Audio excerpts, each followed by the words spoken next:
Ladies and gentleman, آج ہم ایک سٹوری ڈسکس کرنے جا رہے ہیں کہ جس میں ہمیں دنیا کا معروف ترین ایک اسکالر، یا جس کے بارے میں ہم یہ کہہ سکتے ہیں کہ ایک بہت بڑا فلاسفر جسے ہم سبھی آگاہ ہیں، جس کا نام سنتے ہی جس کے ایک فلاسفر ہونے اور اس کے دانا ہونے پہ ہمیں کوئی شک و شبہ نہیں ہوگا، تو یہ فلاسفر دنیا کا سب سے بڑا فلاسفر سقراط تھا۔ سقراط روزانہ چہل قدمی کے لیے جایا کرتا تھا، اور اس کو رستے میں ایک کمہار نظر آتا تھا جو مٹی کے برتن بنایا کرتا تھا۔ ایک دن کچھ ایسا ہوتا ہے کہ سقراط اس کمہار سے پوچھتا ہے کہ یہ جو تم مٹی کے برتن بنا رہے ہو، ان مٹی کے برتنوں کی سب سے پہلے تخلیق کہاں پہ ہوتی ہے؟ وہ کمہار ایک بہت ہی گہری بات کہتا ہے کہ سب سے پہلے یہ ان کی تخلیق میرے ذہن میں ہوتی ہے۔ تو سقراط سمجھ جاتا ہے کہ انسان کی پیدائش بھی اس کے وجود دنیا میں آنے سے پہلے اللہ رب العزت نے اس کے تخلیق کے بارے میں کچھ سوچا ہوگا، کہ اس کو تخلیق کیا، اس کو عالم ارواح میں بھیجا، اور پھر اس کے وجود کو دنیا میں لانے کے بعد پھر موت کا ایک سلسلہ اس کے لیے رکھا، اور موت کے بعد اس کے لیے بہت سی منازل، قبر اور آخرت کی منزل اس کے لیے رکھی۔ تو سب سے پہلے تخلیق سے پہلے سوچ ہوتی ہے کہ آ، کسی چیز کو کس طرح سے ڈیزائن کرنا ہے، اس کے آگے وہ کون سے لوازمات ہوں گے کہ جن کو مد نظر رکھ کے اس کو کی تخلیق کی طرف جایا جائے۔ پھر اس فلاسفر اس کمار سے پوچھتا ہے کہ تم آ، ان کی تخلیق جو تمہارے ذہن میں ہوتی ہے، پھر اس کے بعد تم اس کے بارے میں کیا کرتے ہو؟ تو وہ کمار پھر ایک گہرا جملہ سقراط سے کہتا ہے کہ ان کی میرے ذہن میں تخلیق ہونے کے بعد میں اس کے اسٹرکچر کے بارے میں سوچتا ہوں، اس کی اس تخلیق کے بارے میں سوچتا ہوں کہ اس سے کیا کچھ بنایا جائے کہ جس سے کسی ایک عام شخص کے لیے بھی یا خریدار کے لیے ایک نفع بخش ثابت ہو۔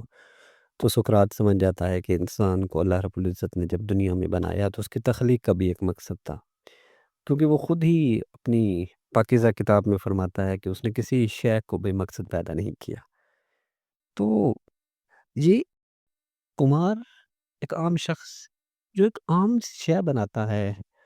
اس کی تخلیق بھی سب سے پہلے اس کے ذہن میں ہوتی ہے۔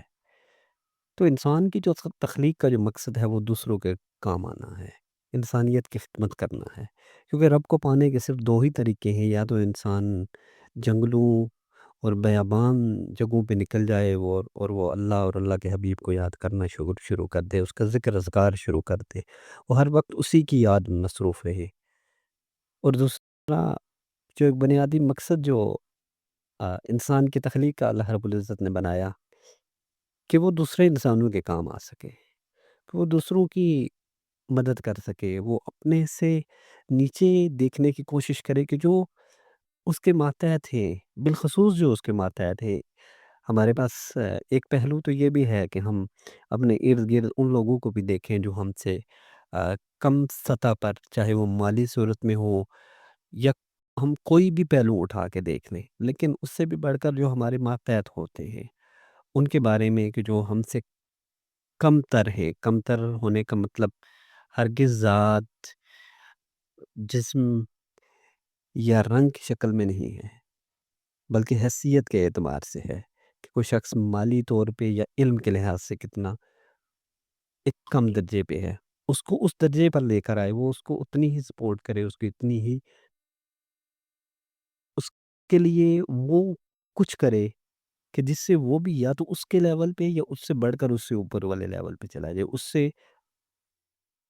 ایک درجہ کم از کم ضرور ترقی پا کے اوپر چلا جائے۔